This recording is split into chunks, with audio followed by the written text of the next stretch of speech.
Hi hello welcome to my channel. ఈరోజు మనం పుదీనా రైస్ ఎలా చేయాలో చూద్దాం. దానికి కావాల్సిన పదార్థాలు చూద్దాం.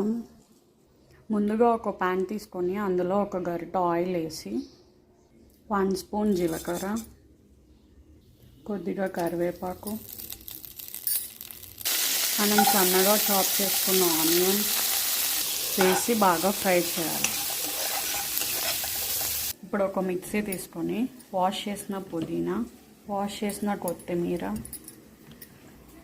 చిన్న అల్లం ముక్క, ఒక 4 వెల్లుల్లి రెబ్బలు, కట్ చేసుకున్న ఒక టమాటా, ఒక 5 పచ్చిమిర్చి, ఒక చిన్న కప్ పెరుగు అన్నీ వేసి బాగా మెత్తగా గ్రైండ్ చేయాలి.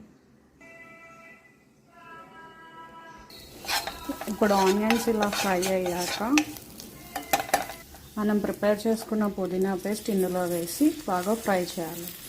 ఇది ఫ్రై అయ్యాక చిటికెడు పసుపు, 1/2 స్పూన్ ధనియాల పొడి వేసి మళ్ళీ ఫ్రై చేయాలి.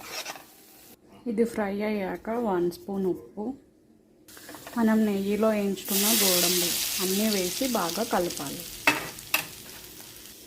ఇప్పుడు స్టవ్ ఆఫ్ చేసి మనం ప్రిపేర్ చేసుకున్న రైస్ ఇందులో వేసి కలపాలి. కలుపుకోవాలి. అంతే, టేస్టీ పుదీనా రైస్ రెడీ. ఒక్కసారి ట్రై చేయండి, చాలా బాగుంటుంది. Thank you for watching. Please subscribe to my channel.